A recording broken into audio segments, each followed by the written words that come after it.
लेकर यूक्रेन तक, इसराइल से लेकर ईरान तक, दुनिया के कई देशों में युद्ध छिड़ा हुआ है। ये हालात धीरे धीरे और गंभीर होते जा रहे हैं। नौबत यहाँ तक आ गई है कि कुछ देश परमाणु हमले की भी धमकी दे रहे हैं। ऐसे हालात में पूरी दुनिया भर में डर का माहौल बना हुआ है। कई देश अभी से वर्ल्ड वॉर की तैयारी करने में जुट गए हैं। अगर विश्व युद्ध छिड़ता है तो किस तरह के हालात पैदा हो सकते हैं और उनसे किस तरह से निपटना है, इसकी तैयारियां की जा रही हैं। वहीं दूसरी तरफ कुछ ऐसे भी देश हैं जो इससे पूरी तरह से बेखौफ हैं। वो ये मानकर चल रहे हैं कि कोई गंभीर स्थिति पैदा नहीं होने वाली है और अगर होती भी है तो उससे उनके लिए कोई बड़ा खतरा नहीं होने वाला। एक रिपोर्ट के मुताबिक यूएस और यूके ऐसे देश हैं जो युद्ध की स्थिति के लिए बिल्कुल भी तैयार नहीं है। मगर ऐसा क्यों है? दुनिया में जंग छिड़ी है और वो इतने पॉजिटिव क्यों हैं? क्यों वो इस सोच के साथ जी रहे हैं कि उनके लिए ये कोई खतरा नहीं है? तो आपको बता दें कि इस मानसिकता को मनोविज्ञान की भाषा में ऑप्टिमिज्म बायस कहा गया है। अब आप ये सोचेंगे कि आखिर ये क्या होता है, तो चलिए सबसे पहले आपको बताते हैं इसका मतलब। ऑप्टिमिज्म बायस वो टेंडेंसी है जिसमें हम जरूरत से ज्यादा पॉजिटिव रहते हैं और अच्छी चीजों और घटनाओं को ओवर एस्टिमेट करने लगते हैं। ऑप्टिमिज्म बायस के शिकार लोग मानते हैं कि भले ही दुनिया में उथल पुथल मची हो, सब खराब हो रहा हो, लेकिन उनके साथ कुछ भी खराब नहीं हो सकता। उनके साथ तो सब अच्छा ही होगा। जैसे फिलहाल चल रहे जंग के हालातों में इन देशों को लग रहा है कि भले ही दुनिया पर जो भी संकट आ जाए, उन पर इसका कोई भी असर नहीं होने वाला। Cell.com की रिपोर्ट के मुताबिक 80% से ज्यादा लोग किसी न किसी तरह से ऑप्टिमिज्म बायस के शिकार होते हैं।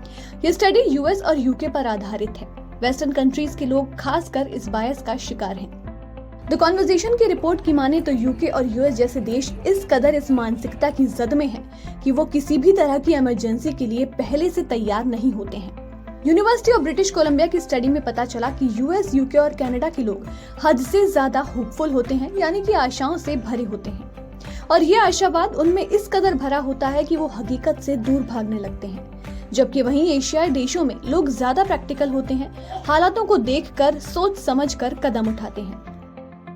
आशावादी होना, पॉजिटिव होना, अच्छा सोचना ये बिल्कुल भी गलत नहीं, मगर हर चीज की एक सीमा होती है। उसके बाहर हर चीज नुकसान पैदा कर सकती है।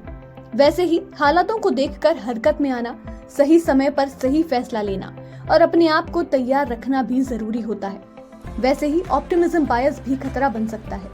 इसकी वजह से खतरे को भांपने की क्षमता कम हो जाती है। किसी भी आपदा के लिए लोग तैयार नहीं रहते हैं। इस पर कई स्टडीज हो चुकी हैं। पर्सनैलिटी और सोशल साइकोलॉजी बुलेटिन में छपी एक रिपोर्ट में पता चला कि खतरा भांपने के मामले में चीन के लोग अमेरिकियों से ज्यादा आगे हैं। वहीं अमेरिकी लोगों में ऑप्टिमिज्म बायस जरूरत से ज्यादा है। वहीं जापान और रूस के लोग भी ज्यादा प्रैक्टिकल होते हैं और खतरे की पहले से ही तैयारी करने पर यकीन रखते हैं। फिलहाल चल रहे हालातों को देखते हुए नॉर्वे, स्वीडन और फिनलैंड में गाइडलाइंस जारी कर दी गई हैं। युद्ध में कैसे खुद को सुरक्षित रखना है, इसके लिए लोगों को तैयार किया जा रहा है। साथ ही लोगों को जरूरत का सामान स्टॉक करके रखने को भी कहा गया है। एक सर्वे के मुताबिक 34 देशों के ज्यादातर लोगों का ये मानना है कि तीसरा विश्व युद्ध होकर ही रहेगा। मगर वहीं यूएस और यूके अब भी ऑप्टिमिज्म बायस में जी रहे हैं। देखना ये होगा कि क्या तीसरा विश्व युद्ध होता है और अगर होता है तो किस तरह से ये देश अपने आप को इसके लिए तैयार करते हैं।